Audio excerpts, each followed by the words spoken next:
And a good Thursday, everybody. Phillies fastball is back. A walk-off winner for the Phils. And, of course, Yes. it was Justin Crawford with the extra inning walk-off winner. Jeff Kerr, Oscar Budejen is with me. I'm your host, Mike Gill, for Phillies fastball.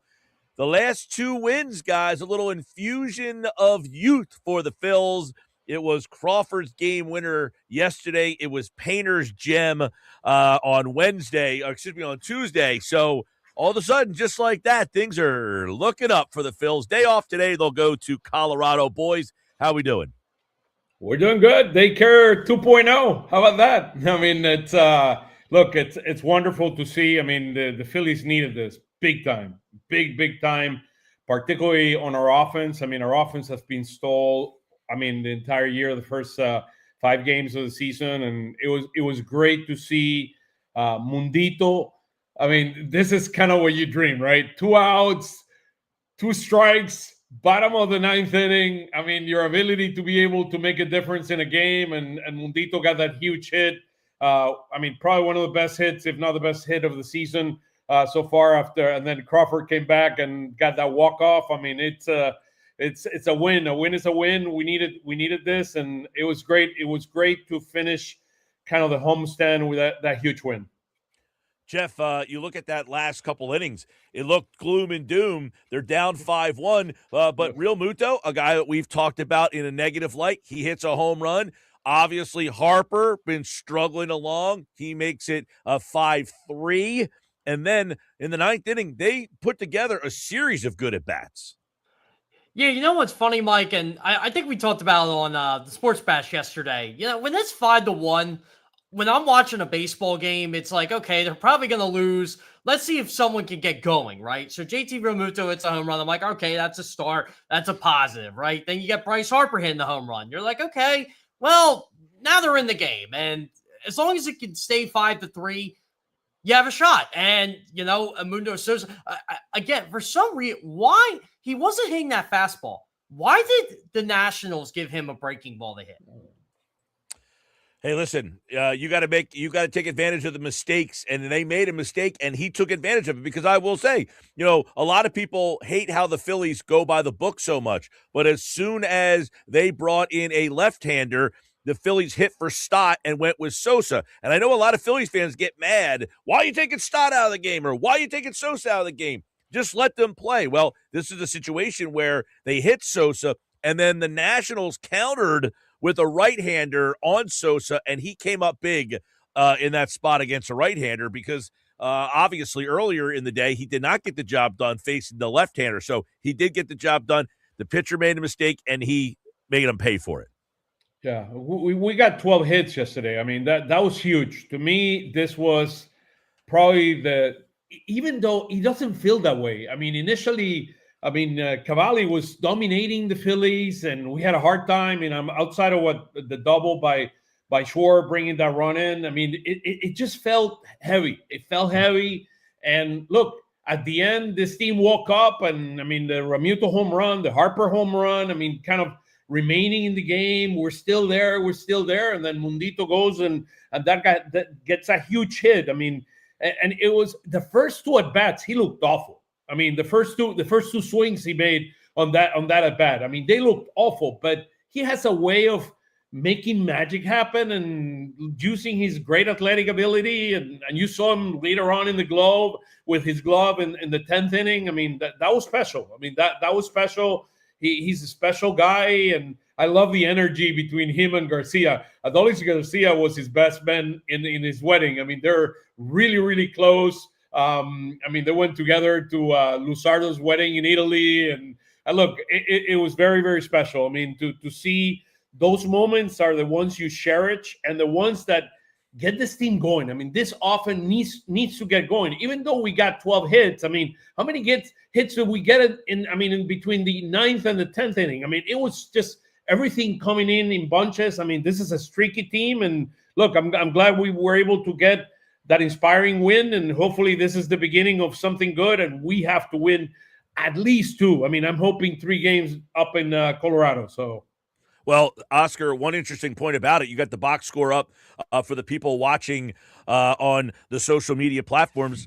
you got what? 2, 3, 4, 5, 6, 7, 8 hits came from the 6, 7, 8, 9 spots in the order. So you got 8 of your 12 hits coming from the bottom of the order. If that keeps up and the top of the order can get going, Turner, Schwarber, and Harper should have plenty of opportunities to knock guys in. And right now, they're just not doing it. That's going to have to change for this team. You can't continue to have opportunities for the top of the order and them not come through. Well, one thing I like, though, I'm glad you mentioned the bottom of the order, Mike, because look at what Adolis Garcia is doing.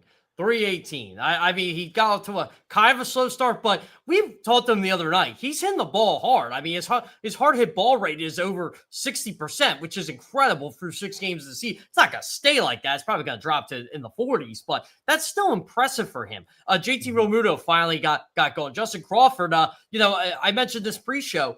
Rob Thompson got a lot of flack for basically benching him after this hot start. I said, well, he struck out 3 of his last 4 times and was 1 for 7 or 1 for 8. He's 4 for 8 since coming back from the day off. So, and look at the spark he gave them late in the game in the 10th. I mean, really, Justin Crawford should have 4 hits yesterday. What an amazing play by C.J. Abrams to keep him off the base pass. Well, and keep in mind, the game that Crawford did not play, everybody complained that you're sitting this guy. They lost 13-2. I don't know that Crawford played in that game. So in the end, it worked out for them. So Crawford, by the way, has given this team a spark at the bottom of the order, and he's been what you thought. We talked in the preseason, guys. What is a successful year for Crawford? This is a guy that hit about 330 at the minor league level. What's a successful year? 275, 280? Like, what is a good batting average on base percentage for him? I think that is something that when you look at the hitting for this team, if you could get him at the bottom of the order hitting 280 on base at a 360 clip, maybe that's something that Turner and Schwarber and Harper will have a lot of opportunities that they weren't getting last year. I mean, he's leading the team in hitting, believe it or not. I mean, I love what I've seen from him. Well, that by the way, Oscar, that graphic tells the story. The top 4 guys are in red. The bottom 3 of the 4 are in green. Your production is all coming from the bottom of the order.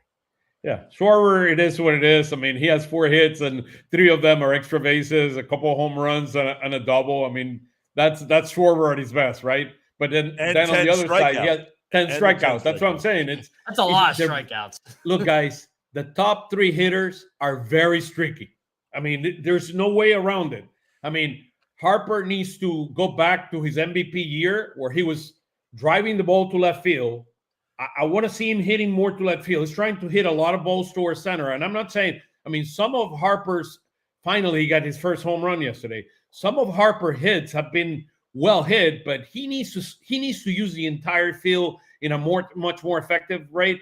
And one thing for him, they're pitching around him. They're not throwing him in the middle. Which makes a lot of sense. And he's chasing more than he should. And that he needs to be much more disciplined. And he even said it after the game yesterday that he needs to be a much more disciplined hitter. Well, this goes back to the comment he made in the offseason and what we've all been talking about.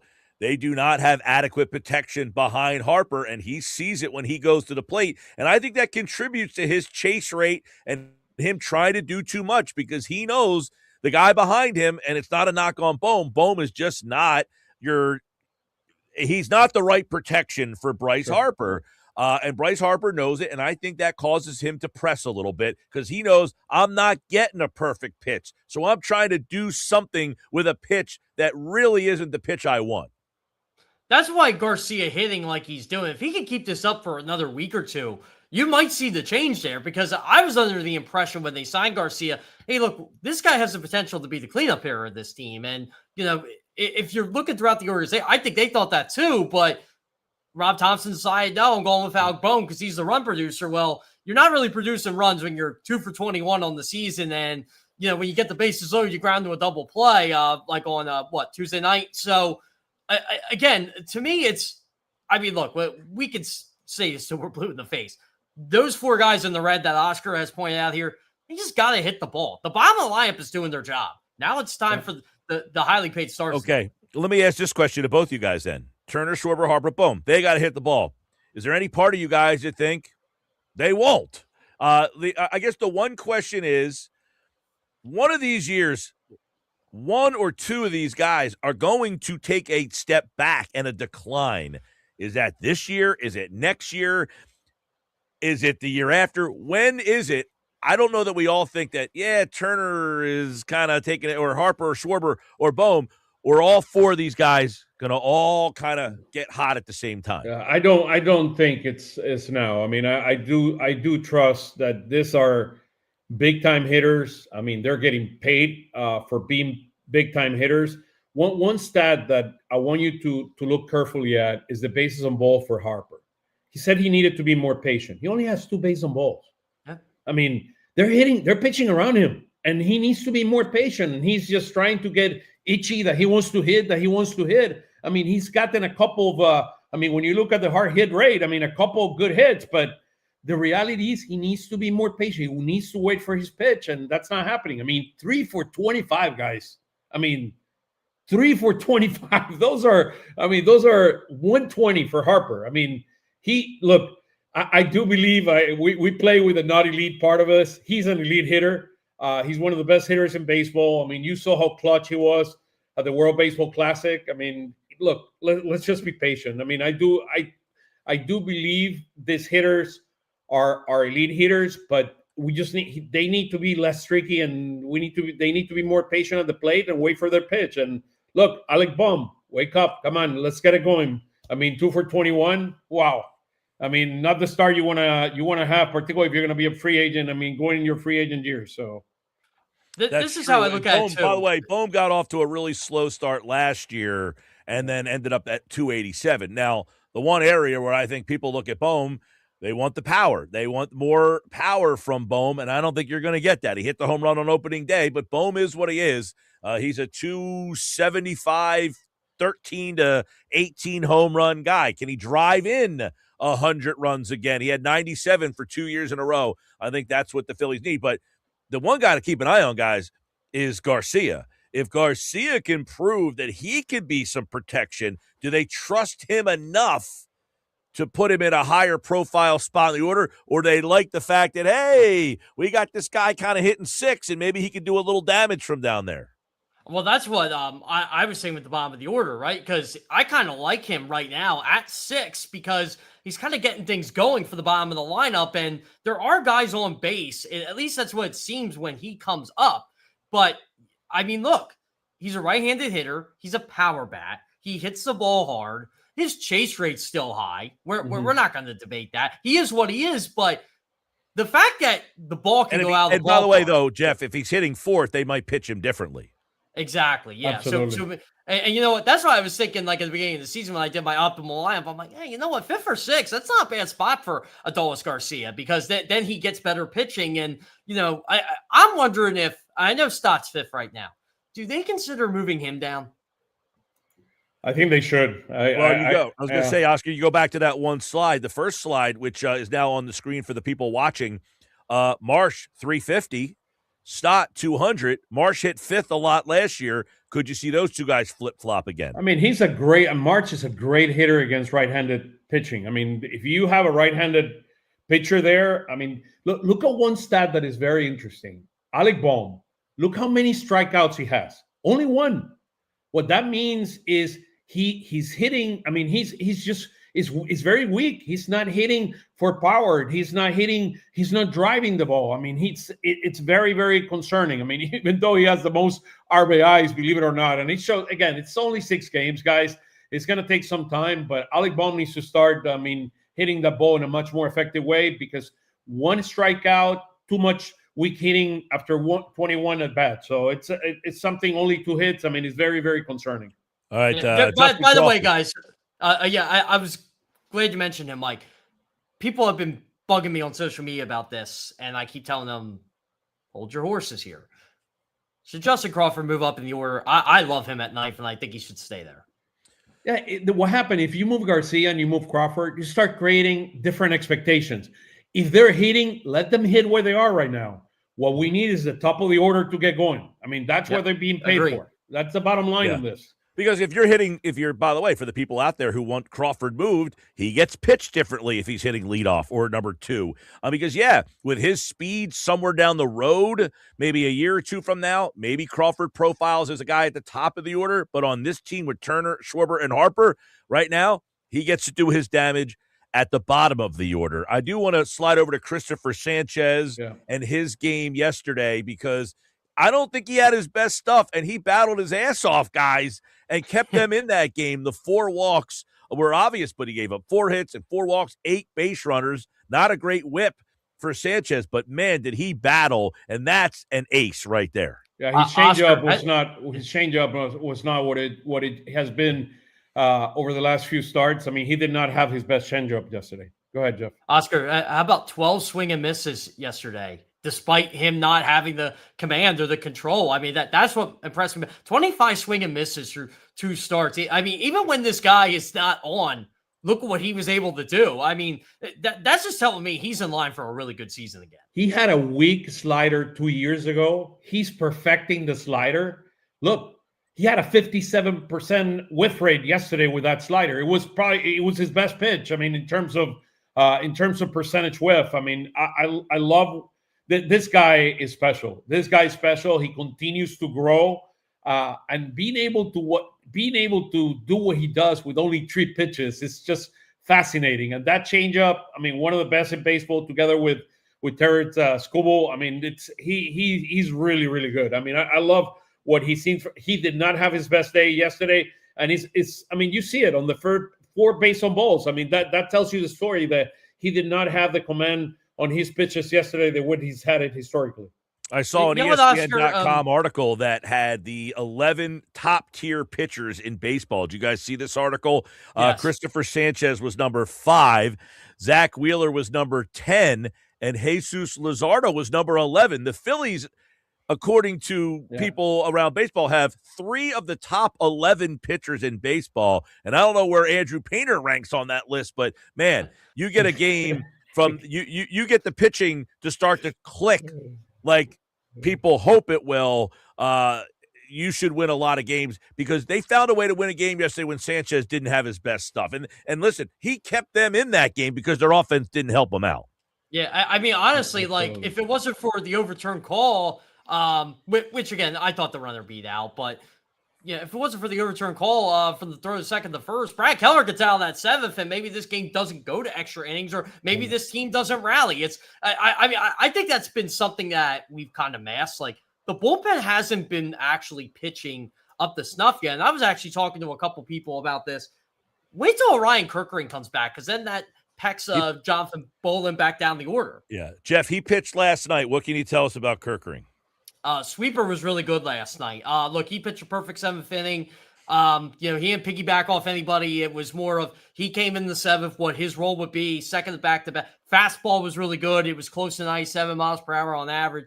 The split he's still working on, obviously. That's the pitch table, but it drops, man. It looks like a sinker on StatCast and on Savant, but it's a split, and he's starting to get a little more velocity, a little more comfortability with it. But his sweeper from the end of his appearance the night before to last night, boy, has he got control of that thing. And you just said it, Jeff. He pitched on back-to-back nights. That means the Phillies are telling you that they think that he's getting close to be ready, I would imagine, right? Yeah, that was the checklist. That he needed to pass that in the checklist, the 2 back-to-back games.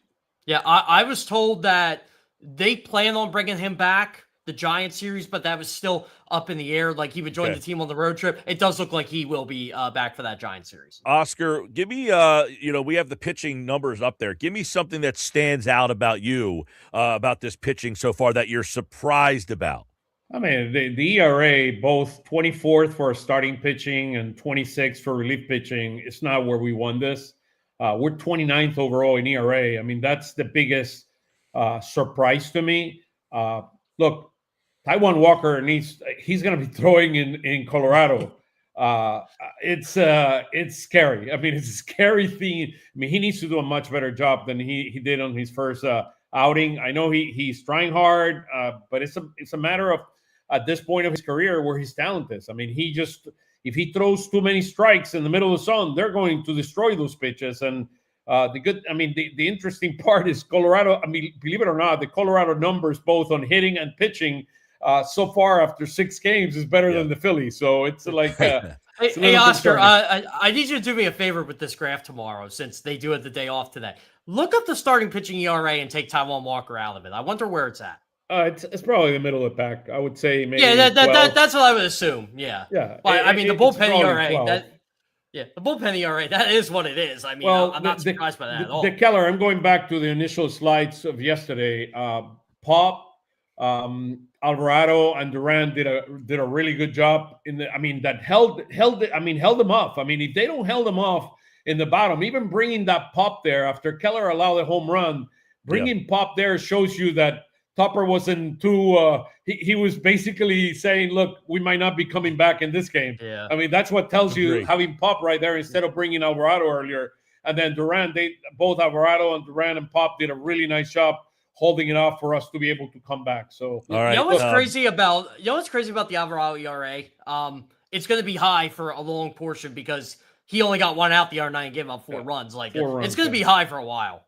Yeah, well, these bullpen guys, you have one bad outing early in the season. It's hard to kind of chip back away at that thing because you're only getting 1 inning or a third of an inning or 2/3 of an inning to lower it. So his ERA at 15.43 for Jose Alvarado. By the way, Brad Keller, 2 years, $22 million, and he has struggled along early on in this one as well. Let's look at what they have coming up here, guys. Aaron Nola Friday against old Philly buddy Michael Lorenzen. Jesus Luzardo on Saturday against a Philly killer, Jose Quintana. Yep. And then, as you mentioned, Oscar, Taijuan Walker on Sunday against Tomoyuki Sugana for the Colorado Rockies. So, Lorenzen, a tough guy at times, and Quintana has killed this team. So it doesn't seem like this is going out to Colorado facing a couple nobodies. They've got 2 pitchers in Lorenzen and Quintana that have won a lot of games at the professional level. I mean, you got old veterans. I mean, when you got Lorenzen, you got Quintana, and you got Sugano. I mean, they're all kind of old guys that know how to pitch. They're getting into a very interesting environment in Colorado. I mean, when you look at the stats, runs per game, Phillies are 23rd. Colorado at 4 runs per game is 15th. And our ERA is at 5.46, as I said before, 29th in baseball. While the ERA for Colorado is a surprising 3.66, 9th in baseball. Well, they were in Miami. I believe they were in Miami, so they were able to lower that ERA before going up Miami's 5-1, Oscar. Don't sell them short right now. Yeah, no, I know. But, hey, 3.66 ERA, it's not too shabby. 9th in baseball for Colorado. That's amazing. By the way, this is weird, guys. 4:10, 8:10, 3:10 our time. We're used to the late night games in Colorado. Yeah, it's the beginning of the year. I mean, that game on what is it, Saturday? It's probably going to be freezing. Saturday's the one at 8:10. I was hoping for a little 4:10 in the afternoon, Saturday afternoon game. But you're getting, that's the late one, is the Saturday night one. Tomorrow, Friday's game is a 4:10. It is the home opener for the Colorado Rockies. Phillies and the Rockies, a 3-game set at Coors Field. And, of course, the weather, Rockies, Mike, the weather is not going to be that bad. So Friday's going to be a little chilly, but it's the early game at 54 degrees, 61 on Saturday, and 65 on Sunday. So the weather is not going to be that bad. By the way, the Rockies, the over-under for wins this year from the Vegas sportsbooks was 54. And by the way, last year they were under considerably. They were what happened wins? They have 48 last year, I think. 48 last year. For the Colorado Rockies. All right, guys, final thoughts as the Phillies win yesterday, and they go probably to a much-needed little road trip here because I think this team was pressing a lot in the early going.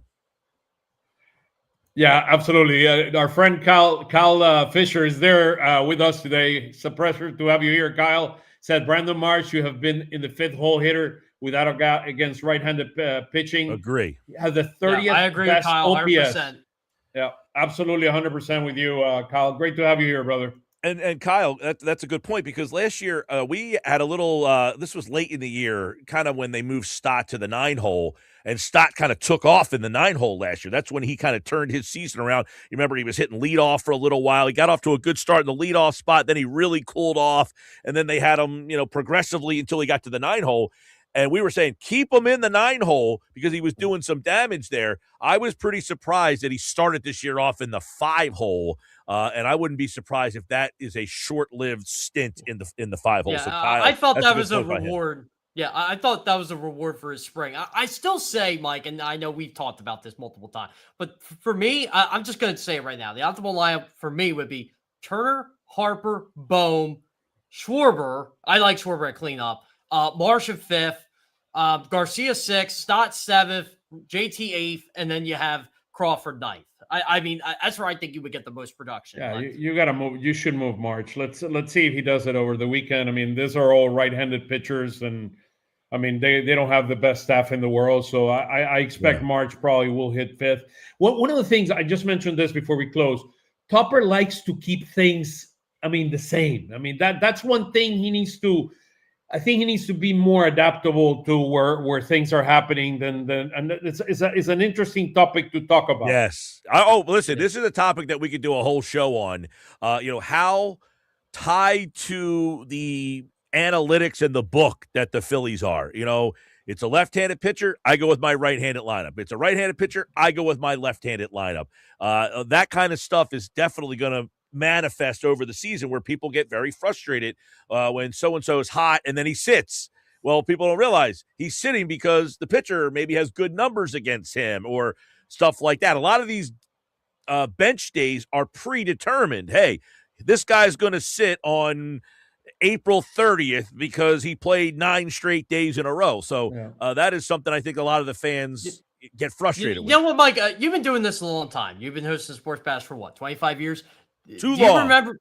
Yeah. Do you remember, like, people used to have those complaints about Charlie Mangle definitely before he won the World Series, but after that, it just seemed like everything was okay because he won. I feel like people would accept Rob more if this team ends up getting one. I agree with you. If they had won a World Series in 2022, say, when he took over that job, they got him to the World Series, and he had won that World Series, he probably would become the most popular guy in the town and maybe would have a little bit of – now I think there is a vocal – I don't want to say a vocal faction of Phillies fans who just don't like his personality. He's very laid back. They like the Larry Boa kicking and screaming. They want that guy to show energy, and that's just not Rob. I had a player say this to me the other day. He asked me, how does Rob treat you guys, like members of the media? And I told him, he's awesome. Like, he really is. He gives you a lot of information, but he's stoic when he's got to be. And, like, the players love him. Like, every player I talk to, there's not issues with Rob Thompson at all. Like, if there was an issue, the guy's not here anymore. On the flip side of that, Jeff and Oscar, you spent a lot of time around this team over the years with Rob, I'm sure. A lot of fans believe that it's a country club-like atmosphere, that Rob is so laid back that the players, they like him because they know they can kind of have their way and there won't be repercussions. I don't view it that way. I just view it that there's a level of respect in that clubhouse where, to me, it's pretty even kill. Everybody kind of Harper. It's very interesting because Schwarber is kind of the connector. When you look at clubhouses, I mean, Schwarber is a connector, while Harper tends to be more kind of the guy doing his thing to be able to perform at the highest level. Another connector, even though he's a quiet leader, is Realmuto. I mean, particularly with the pitching staff, his role is very important. I do believe, I mean, people talk about, paying all this means. Realmuto is a very important connector, particularly on the pitching staff side. I mean, they respect them for his preparation, his level of detail. A lot of these guys, they do it by example. This is a really, really good clubhouse. You have some of the party guys like Schwarber, March, particularly kind of connecting things. I mean, Ranger Suarez was the type of guy that keeps the clubhouse loose. I mean, shooting basketballs and getting underneath. Now it's Garcia and Mundito and guys like that who are doing it. That certain level, and the bullpen guys, they're pretty outgoing too. Yeah, so it's a really, really good clubhouse. They respect Tupper tremendously. I mean, that What they have a level of respect, very important. Those are things you don't see outside. He's laid back, but he's very well respected. And look, when he has to tell it to a player, he will tell it to a player, whomever it is. All right, boys. There you go. Good stuff. The Phillies off day today. They are in Colorado, a little West Coast trip, and of course, Phillies fastball is back here on all the social media platforms. Make sure you tell a friend, like, share, and subscribe to the show on all the social medias, and of course, Phillies fastball each and every day at noon, and of course on the Sports Bash. Jeff, and check out his Substack for all his coverage of Phillies baseball. All the minor league teams, they'll get up in action this weekend. Clearwater, they begin. Jersey Shore, they're going to get underway. Reading and Lehigh, of course, have already got their seasons going, and the Phillies take on the Rockies. Reading starts tomorrow. Tomorrow. Okay, so tomorrow for Reading as well. Clearwater, Jersey Shore, and Reading all tomorrow. Lehigh has been underway. All right, for Oscar and Jeff, I'm Mike Gill. This has been Phillies Fastball. We'll talk to you tomorrow.